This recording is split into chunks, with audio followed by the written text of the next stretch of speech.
Alright, good afternoon everybody. This is basically a test recording for recording Rift while making it, basically widescreen for YouTube.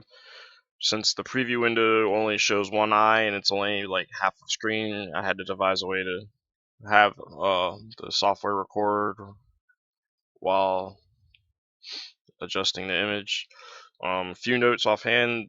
I am not running my normal 3 Lightning GPUs. I'm actually running one old backup GPU because the Lightning GPUs are not able to be used with Rift at the moment due to some adapter issues. So you'll notice a little bit of jagginess, a little bit of ghosting, and maybe some object pop-ins.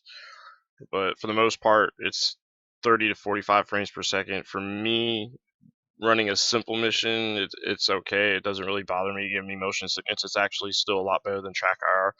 And even on single screen, with all the options maxed out, I still only get like 50 frames per second anyway, so it's not real much difference. I'll go over basically the readability of the stuff as I do it and some opinions. So let's go ahead and start that. Well, let me turn off the labels.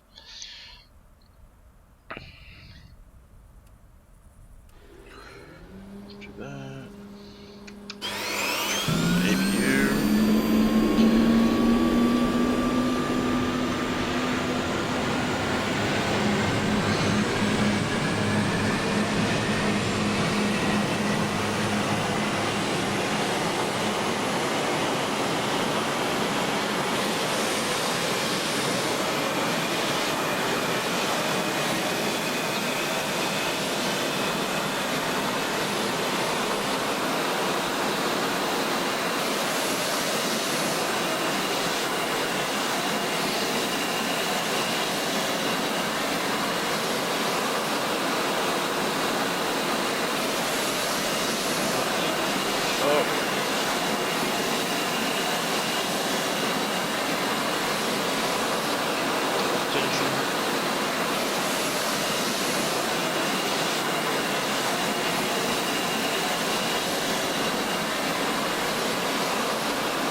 Left engine.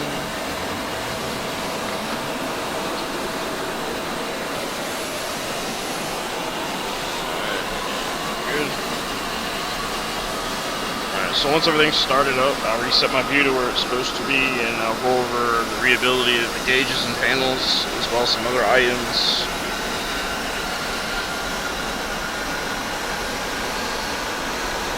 I have a column of trucks set up. At a waypoint, we'll use Mavericks, guns, rockets. We're not going to use GPUs. I don't have time for all that stuff.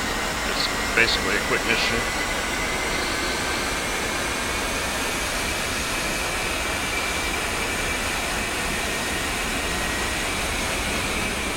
Try and get my view right.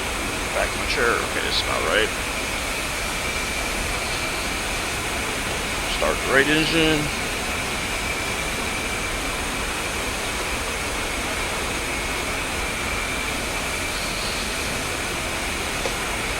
Turn over the right engine.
So we're going to go ahead and go over readability. For the most part, the gauges themselves, the main numbers, the important numbers are actually readable. The small labels, not so much. On the panels, the small labels above the switches are readable if you lean in, but in a normal head position, they're not. They're still a little blurry. If you're like me and you know what everything in the cockpit is, you ain't gotta worry about it. It's not really a resolution problem with the Oculus per se. It's more along the lines of anti-aliasing and anisotropic filtering. I think if you turn those to the max, it might stop it from blurring. For example, as you lean in, it gets clear. And if you lean out, it gets blurrier. The UFC is. The main numbers are readable, the smaller labels underneath are not.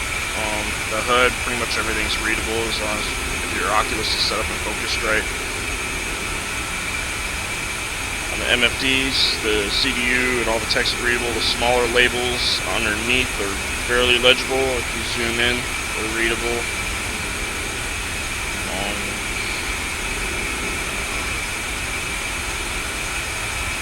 So most of these smaller text are readable. This is readable. EW is readable. Countermeasures are readable.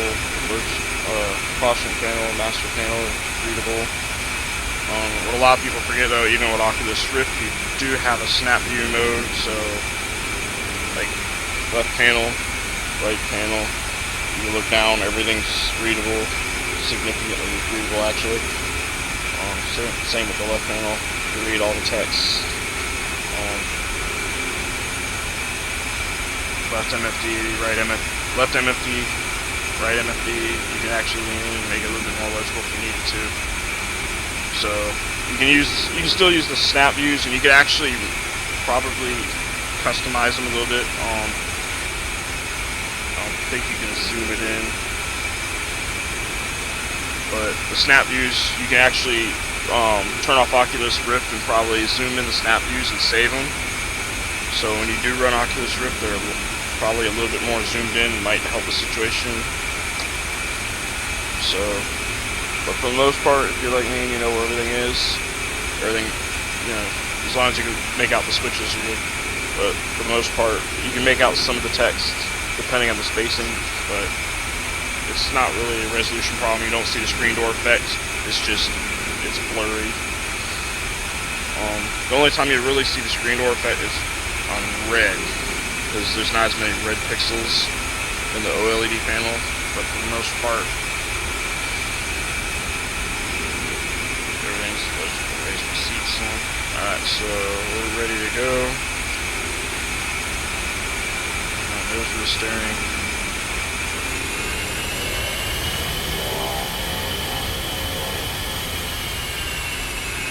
So compared to like a screen in TrackR, even multiple screens in TrackR, with the Rift, you're actually using a 1:1 head tracking, so everything is real scale, real to life. Say hi to our wingman as we taxi by. With the TrackR and screens, you have to look one way with your head and look another way with your eyes to keep your vision on the screens. It's kind of awkward in formation of flying, even without TrackR, rotating your view with the keypad. And having your view look up left or up right while you're trying to fly straight, it's a little bit weird because your head is no longer linked to the view in the game. With Rift, it's pretty much the exact opposite. Your head is linked, so it's easy to get in, fly behind somebody, look up at him and still fly straight because your head position in real life is linked to the head position in the game. It just feels more natural and significantly easier, especially in close formation flying and air-to-air, mid-air refueling. So man, stop short of the runway and check our control surfaces. Alright, left aileron, right aileron, air brakes good. Left rudder, right rudder. Let's go ahead and check the TGP head.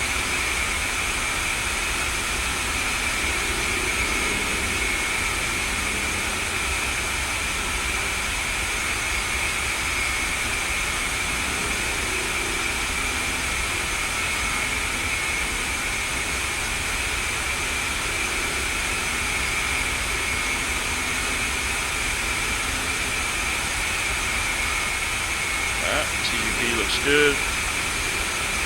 Turn that back off for now. This the Mavic lines.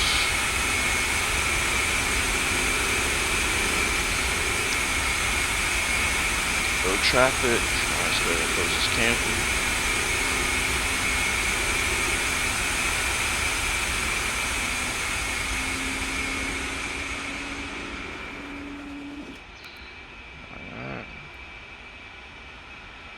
And the mirrors actually adjust to your, well, they're a little bit low res, but they adjust to your viewpoint. So when you move around, the mirrors are actually linked to. Check on our wingman, who's literally tailgating us. All right, we're good to go.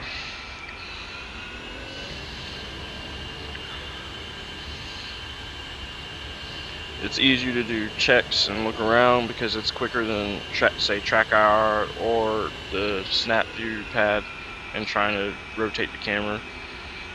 It's easier to do functions such as look where you want to go and move the plane nose to that position, which I'll demonstrate. That's right.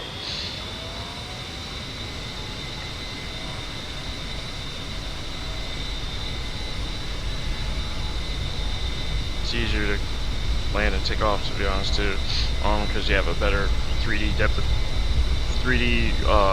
of field, so you get a sense of actual distance between you and other objects. It's not just a flat rendering on a screen.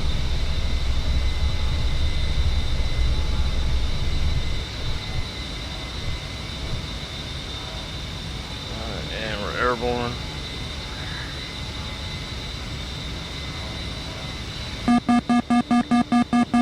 Left gears, right gears coming up. Locks, and good for lights. Alright, let's go ahead and kill the strobes. We don't need those.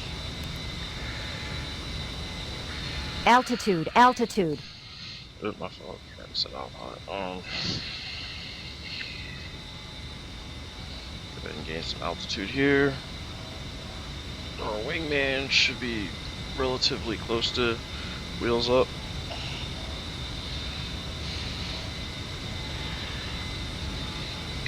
Set this to steer point 2. So targeting pod to steer point 2.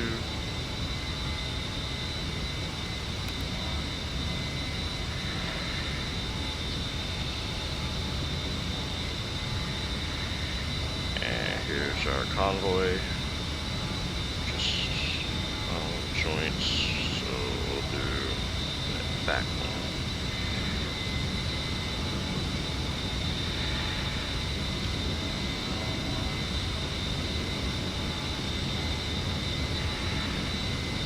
Some altitude.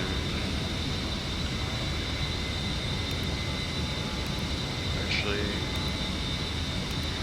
just go ahead and get rid of this dead weight.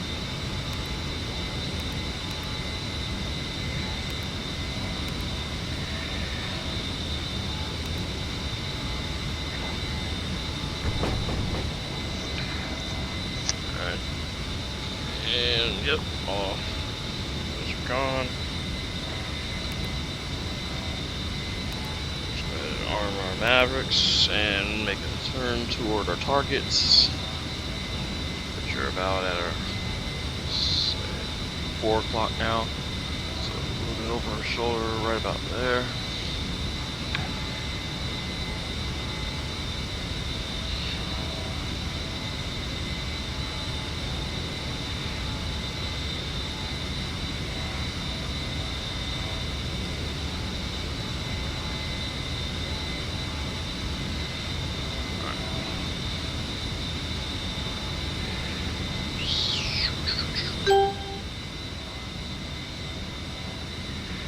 We have one good lot right here. Rifle. Goes to the right side this time.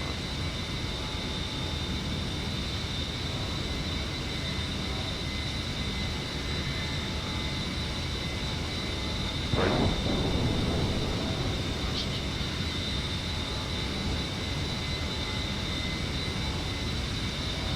Rifle. Rifle. And we're actually awful close, so rifle. Alright, so 1 impacts, 2 impacts. Warning, autopilot. 3 impacts, and here comes the 4th impact. Alright, let's go ahead and deploy some flares and come off to the left.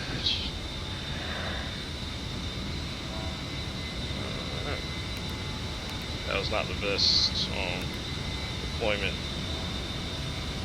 of Mavericks, or I'm just trying to do this as quick as possible anyway. Half of those Mavericks were well outside of the launch keyhole, so in real life they probably would have missed, and I probably would have got some serious administrative cussing out by somebody.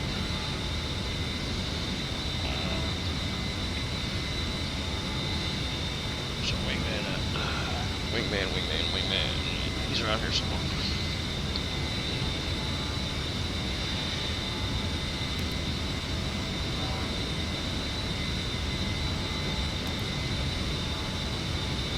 Our wingman is not on the map. Okay, yeah, he's behind us. 6 o'clock. Go ahead and come about. So much easier to make turns towards your targets when you can look back and see where they are a lot quicker and compare it to your normal HUDs.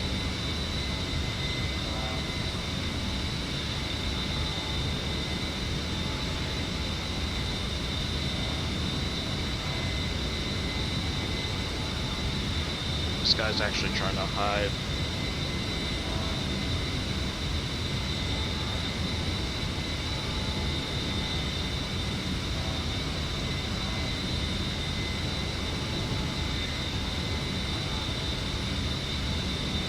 I think that's a rendering problem.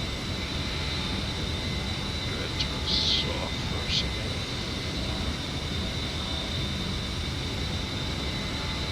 Alright, so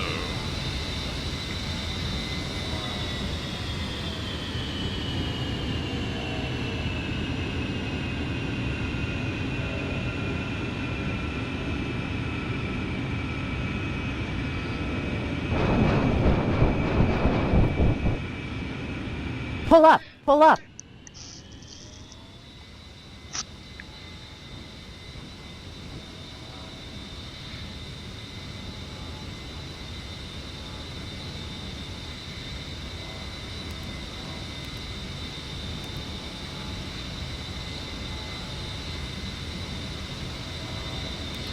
And of course, like I said, rendering with an old GPU, limited memory, so basically my targeting pod has decided to crap out on me because it will no longer render. See? Yeah, it's not rendering correctly. That's not a DCS issue, that's actually an issue with this graphics card.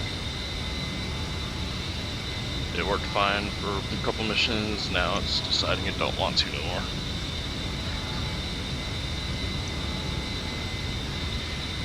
Do some gun runs.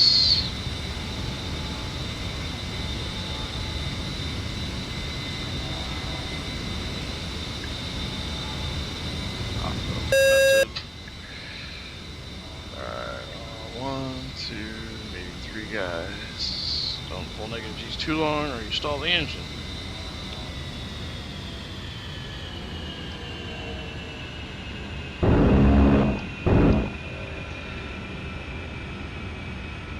There's one hiding right there. Pull up, pull up.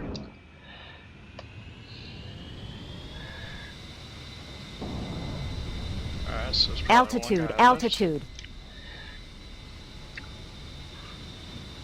Yeah, there's one guy, maybe 2 guys off the left side of the road, and maybe 2 guys hiding in the smoke. And we got about 360 rounds left, or 980 rounds. Yeah, 980 rounds.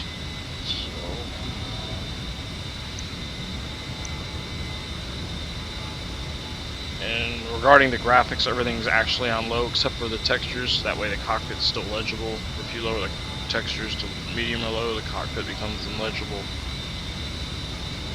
Even without VR, it'd be like that, so.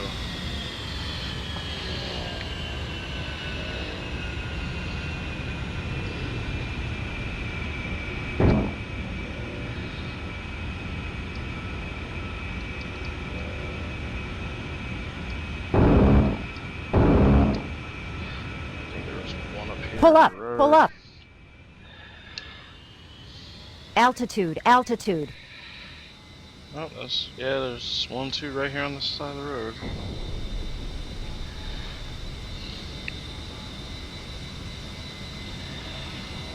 Try to get away from the buildings.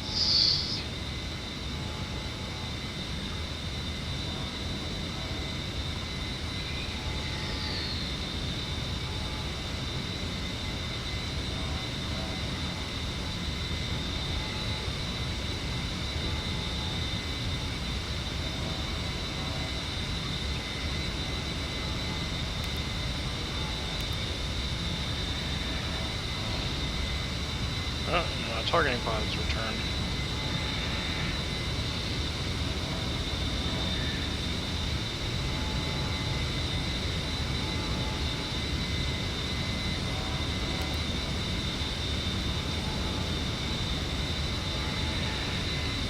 So now I'll do that.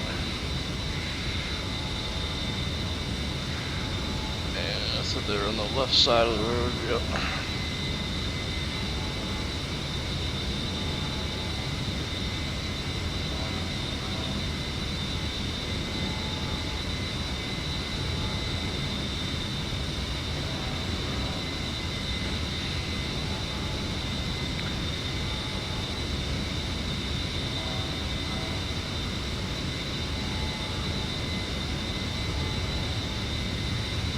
Maybe it wasn't a rendering error, maybe the targeting pod was just stuck looking inside of its casing, which has happened before.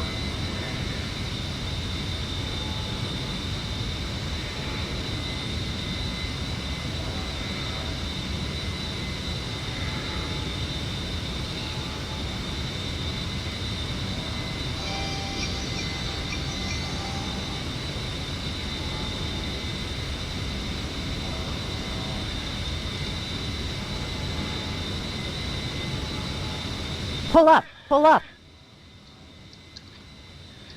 Altitude, altitude. Yeah, that was actually pretty dangerous.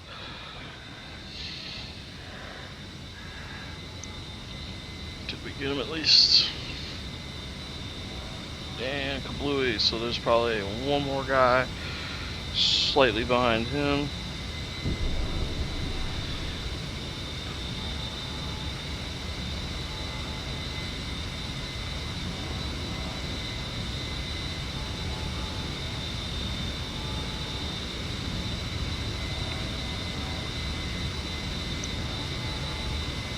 And here's our wingman trying desperately to keep up with my poor radical past flying. Alrighty.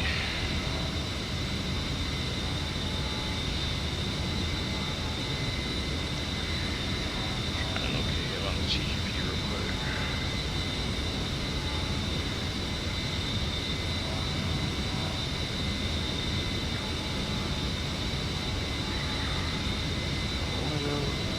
Actually, no. Yeah, there is one, maybe two more guys.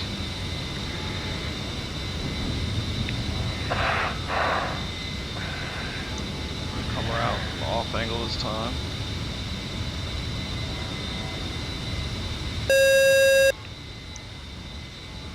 Yeah, he's definitely more visible from this angle for the. Because I'm not trying to look through the smoke. Pull up, pull up. Altitude, altitude.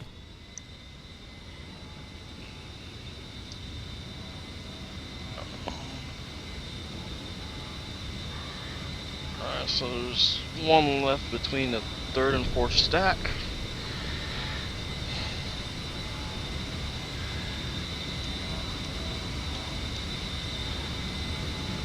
And we got 870 rounds left, which is significant, but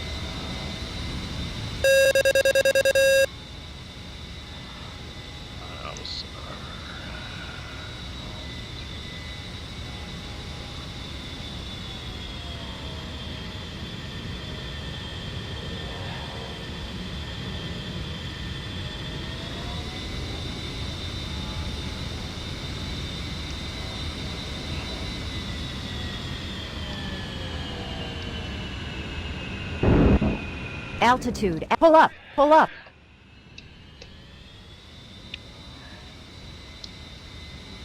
he's smoking. He's still smoking. And he's gone. So that's pretty much all those trucks that I placed. As much as I want to do a valley run right now, I don't have the time. But what I can do is a boulevard run down the road. So, just back in nav mode. Pull up, pull up. Altitude, altitude. That don't need that. Alright. Let's go for a jaunt down the boulevard. Or return to base. Pull up, pull up. Altitude, altitude.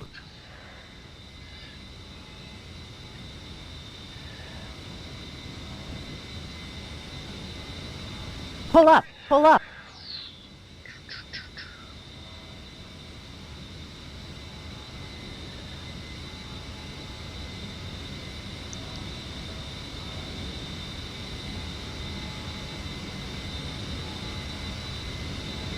Pull up, pull up.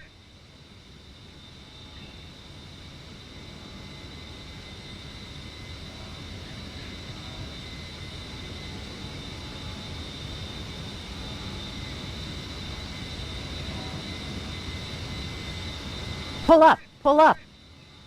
Alright, ladies and gentlemen, this is Sochi, your former Olympic site. No, I'm just kidding. Alright, and we're gonna head back to the airfield here.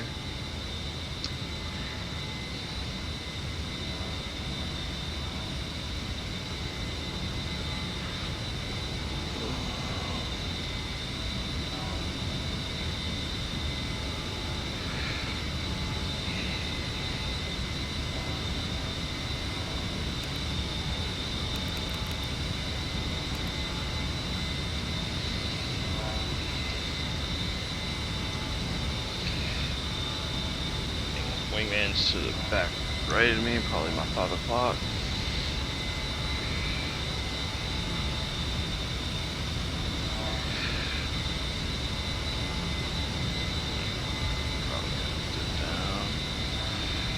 I haven't really landed in VR more than a few times. The depth perception changes everything, so it's going to be a little bit awkward, especially with the way the brakes are.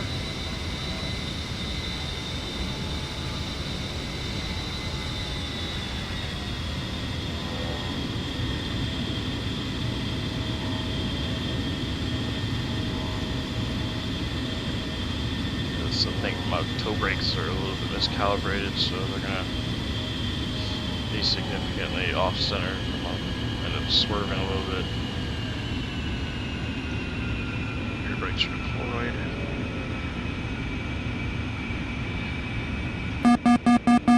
Landing gear.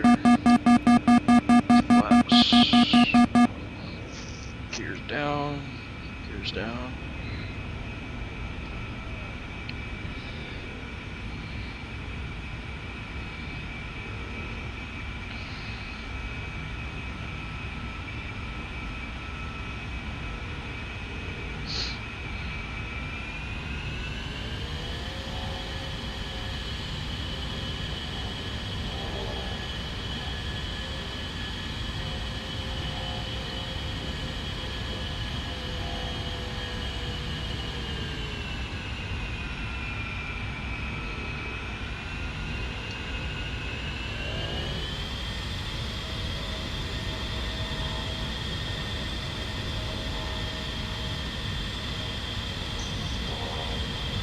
Bit of a crosswind.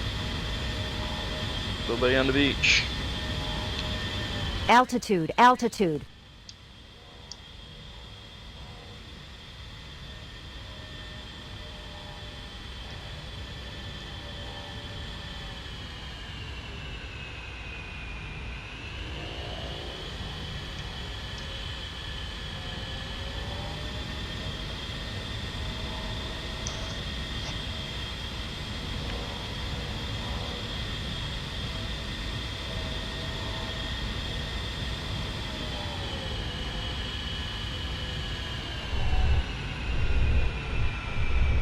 Barrel brake a little.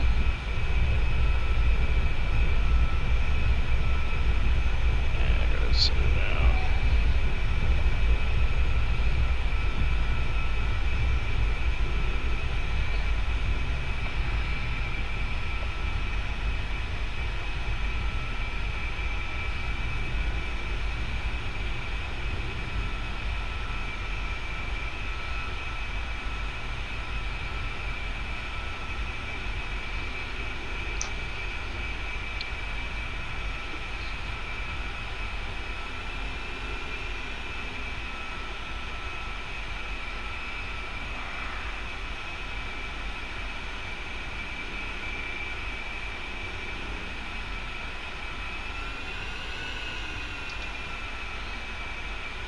Inbound traffic.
Wingman's still on final. Yeah. Wrong final, but final.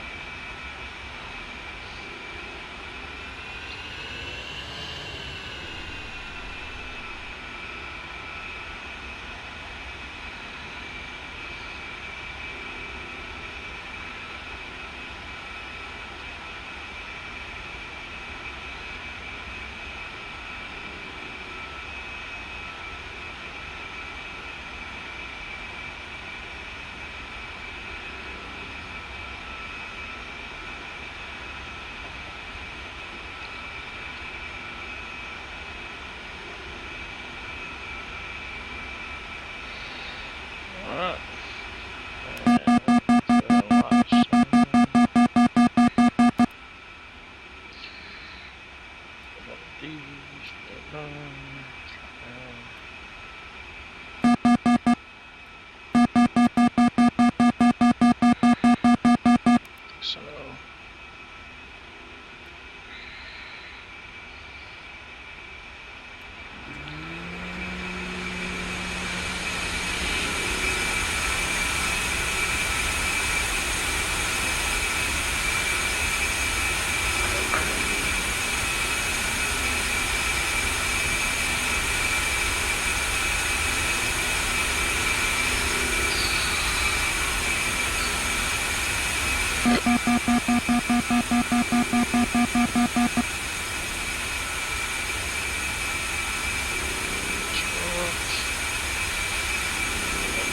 never did actually turn on the radio, but we weren't using them anyway, so.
Attention stops. And my stairs routes.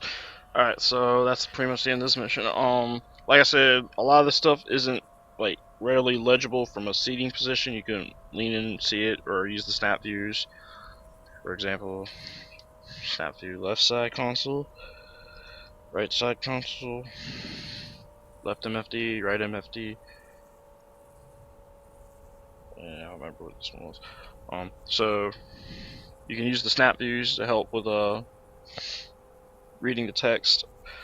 As far as resolution, like I said, unless the screen is like 100% red, you're not going to notice the pixels, especially when you're looking around. I mean, if you focus on them, you might be able to see them, but it really depends. If the headset's focused right, you probably won't ever notice them. Where's my wingman? Well, since I got radios, I can't really tell him to come home.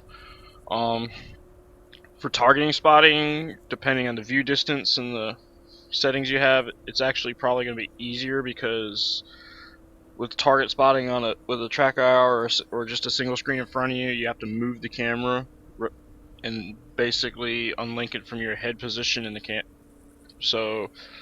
and you're limited by how fast you can move the camera or how fast you can move the track IR, whereas with the VR headset, your head position's linked to your real life head position, so you can look right and still fly straight, and you can look left and right as fast as you can turn your head.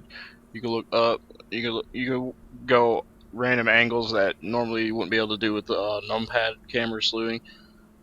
So it's actually easier to, let's say, bank one way and look up and see the target, and then bring your nose to it. I have no problem with the view distance. And I'm running on a significantly low spec setup right now. So, like I said, I've had problems with stuff rendering because the GPU is just simply too old. So basically, like I said, the readability of the gauges, perfectly legible. The gauges you need to while you're actually sitting back in flight. The gauges you need for startup, you can snap view left, snap view right. Same for the front panel right here. Everything's pretty much, if I'm not moving my head around, causing ghosting from the low frames per second, everything's legible. Same on the right side. Same with the panels, everything's legible. and I don't think I have my textures maxed or my anti-aliasing or my anisotropic filtering. So with those maxed, it'd probably be a little bit clearer, and I'm pretty sure there'll be some more optimizations. So I'm gonna go ahead and end the stream.